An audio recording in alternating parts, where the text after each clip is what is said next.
नमस्कार दोस्तों, पुष्प आराध्या चैनल में आप सभी लोगों का स्वागत है।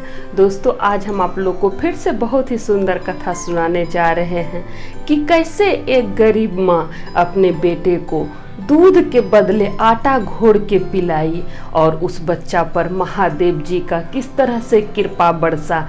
कथा बहुत सुंदर है, शुरू से अंत तक सुनिएगा। कथा अच्छा लगेगा तो मेरे वीडियो को लाइक कीजिएगा, शेयर कीजिएगा और कमेंट बॉक्स में जय महादेव जरूर लिखिएगा। दोस्तों, हम इंस्टाग्राम पर भी हैं, अगर वहां आप लोग हमसे जुड़ना चाहते हैं तो उसका लिंक डिस्क्रिप्शन बॉक्स में आप लोग को मिल जाएगा। तो चलिए ज़्यादा बात नहीं करते हुए कथा शुरू करते हैं।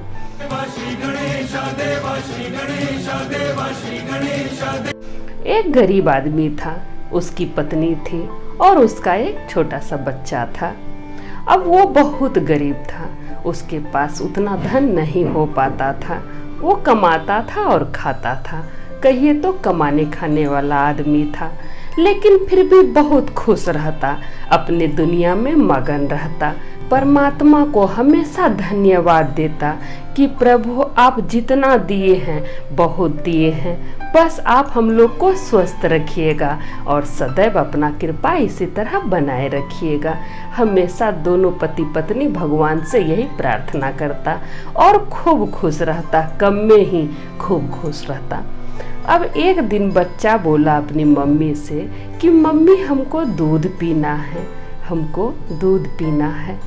अब उसकी मम्मी क्या करती, गरीब थी, उसके घर में दूध नहीं था, तो वो थोड़ा सा आटा ले ली और पानी में घोल के अपना बच्चा को दे दी पीने के लिए।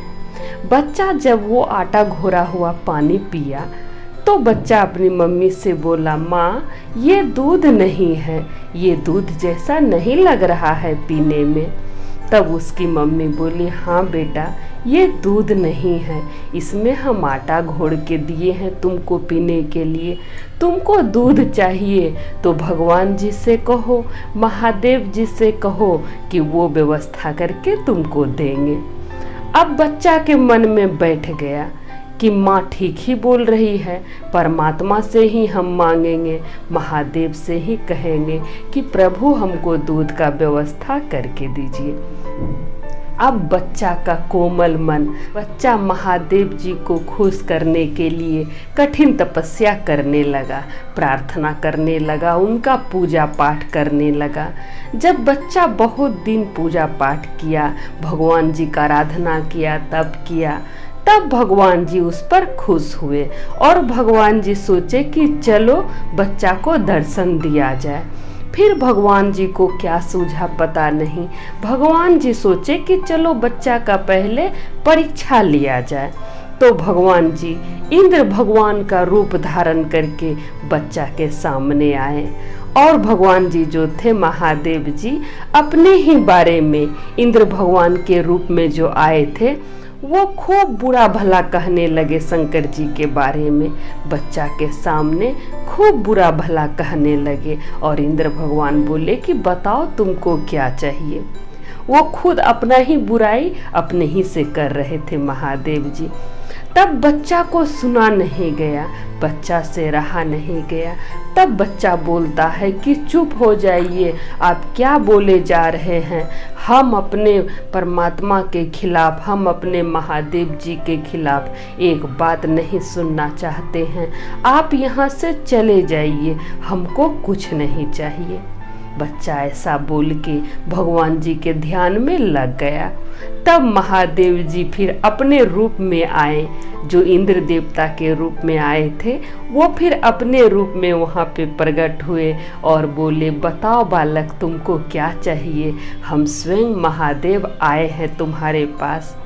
तब बच्चा बोलता है कि प्रभु हम तो दूध के कामना के लिए आपका आराधना कर रहे थे कि हमको दूध चाहिए, इसीलिए हम आपका प्रार्थना कर रहे थे, आपका आराधना कर रहे थे, लेकिन आपको देख के, आपको पाके अब दूध का इच्छा नहीं रहा, प्रभु अब हमको दूध नहीं चाहिए। तब महादेव जी बोले कि तब तुमको क्या चाहिए, तुमको क्या चाहिए। तब बच्चा बोला कि प्रभु आप अपना भक्त हमको बना लीजिए, आप अपना भक्ति हमको दे दीजिए। हम जब तक जिए इस पृथ्वी पर, जब तक जिए आपका ध्यान करते रहें, आपका पूजा पाठ करते रहें। और जब हम मर जाए प्रभु, तब आप शिवलोक में हमको जगह दीजिएगा, शिव धाम में हमको जगह दीजिएगा। और प्रभु आप हमेशा मेरे साथ रहिए, जब तक हम इस पृथ्वी पर रहेंगे तब तक आप अपना आशीर्वाद सदैव हम पर बनाए रखिएगा। और हमको प्रभु कुछ नहीं चाहिए। अब महादेव जी तथास्तु कहकर वहाँ से चले गए। तो देखिए दोस्तों, बच्चा के पास साक्षात भगवान आए, लेकिन बच्चा कुछ नहीं मांगा, वो सिर्फ भगवान जी की भक्ति मांगा। ऐसा होता है सच्चा भक्त। दोस्तों, जीवन में जब आदमी को सब कुछ मिलता है, हर चीज मिलता है, तो उसको खुशनसीब कहते हैं कि सब कुछ मिल गया। उस तरह के आदमी को खुशनसीब कहते हैं।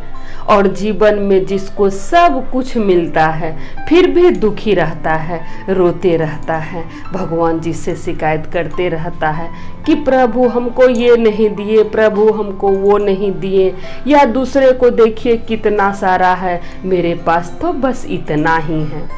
अब इस तरह के आदमी को बदनसीब कहते हैं कि सब कुछ मिलते हुए खुश नहीं है, सब कुछ रहते हुए खुश नहीं है। तो इस तरह के आदमी को ही बदनसीब कहते हैं। और दोस्तों, जिसको जिंदगी में ज़्यादा कुछ नहीं मिला है, थोड़ा सा मिला है, यानी कि कम मिला है, फिर भी वो खुश है अपने जीवन में, खुशी से जीवन बिता रहा है, आनंदित होकर जीवन बिता रहा है और भगवान जी से धन्यवाद करता है, भगवान जी को धन्यवाद करता है कि प्रभु जितना आप दिए हैं बहुत दिए हैं, बस अपना कृपा हम लोग पर बनाए रखिएगा, अपना आशीर्वाद सदा हम पर बनाए रखिएगा। इस तरह के आदमी को खुशनसीब कहते हैं। जब भी जीवन में दुख आए, तकलीफ आए, तो हमेशा दुख तकलीफ को कहिए कि तुम बड़ा नहीं है, मेरा परमात्मा बहुत बड़ा है, मेरा प्रभु बहुत बड़ा है। तकलीफ को हमेशा यही बात बोलिए और हंसते हुए जीवन बिताइए। ये मत कहो प्रभु से मेरी मुश्किलें बड़ी है, इन मुश्किलों से कह दो मेरा प्रभु बड़ा है। तो मुश्किल से कहिए कि प्रभु मेरा बहुत बड़ा है, तुम कुछ नहीं है। और दोस्तों, हंसते हुए जीवन बिताइए, खुशहाल जीवन बिताइए। जिंदगी का कोई भरोसा नहीं है, कब क्या हो जाता है किसी को पता नहीं चलता है। अब देखिए भगवान जी का व्यवस्था कैसा है कि कितना लाखों करोड़ों आदमी इस पृथ्वी पर जन्म लेता है, इस धरती पर जन्म लेता है, लेकिन यहाँ से एक तिनका तक नहीं ले जा पाता है, एक तिनका भी नहीं ले जा पाता है। कैसा व्यवस्था है, खाली हाथ आता है और खाली हाथ चले जाता है। फिर भी आदमी दुखी रहता है और भगवान से शिकायत लगाते रहता है कि प्रभु ये नहीं दिए, प्रभु वो नहीं दिए। प्रभु से हमेशा कहिए प्रभु आप जितना दिए बहुत दिए। तो दोस्तों, आशा करते हैं कथा आप लोग को अच्छा लगा होगा। तो सब बोलिए जय महादेव, हर हर महादेव, मैया पार्वती की जय।